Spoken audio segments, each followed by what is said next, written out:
Today's Bible English, Judges chapter 12, verse 9. And he had 30 sons and 30 daughters. He married his daughters to men outside his clan and brought in 30 young women from outside his clan to marry his son. Ibzan judged Israel for seven years. When he died, he was buried at Bethlehem. Aaron becomes Israel's judge. After him, Aaron from Zebulun became Israel's judge. He judged Israel for 10 years. When he died, he was buried at Ezalon in Zebulun. Ebudon becomes Israel's judge. After Edjon died, Edudon, sons of Hillel from the Parathon, became Israel's judge. He became 40 sons and 30 grandsons who rode on 70 donkeys. He was Israel's judge for 80 years. Then he died and was buried in Parathon in Ephraim, in the hill country of the Amalek. The birth of Samson. Again, the Israelites did what was evil in the Lord's sight, so the Lord handed them over to the Philistines, who kept them in subjection for 40 years. In those days, a man named Manoah from the tribe of Dan lived in the town of the Jurath. His wife was unable to become pregnant and he had no children. The angel of the Lord appeared to Manoah's wife and said, "Even though you have been unable to have children, you will soon become pregnant and give birth to a son. You must not drink wine or any other alcohol drink or eat any forbidden food.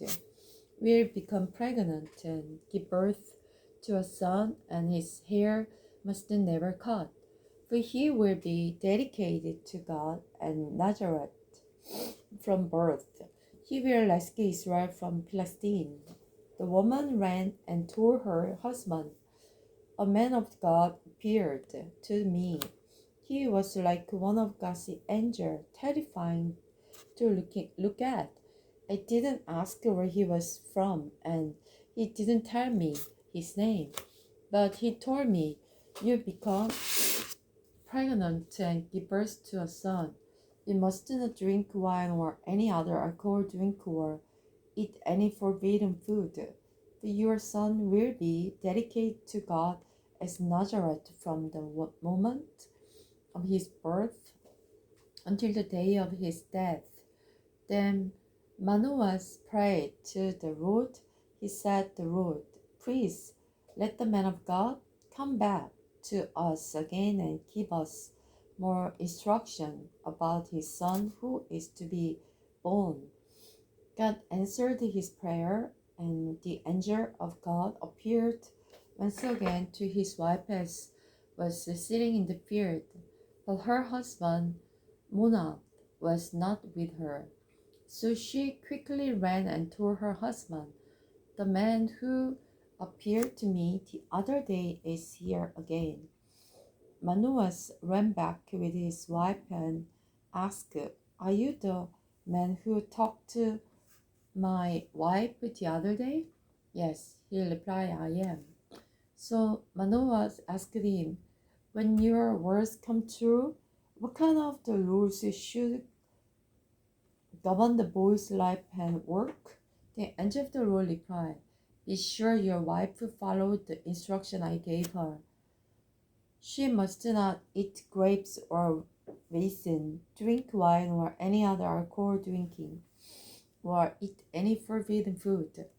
The Manoah said to the angel of the Lord, 'Please stay here until we can prepare a young goat for you to eat. I will stay.' The angel of the Lord replied, 'But I will not eat anything. However, you may prepare a burnt offering as a sacrifice to the Lord.'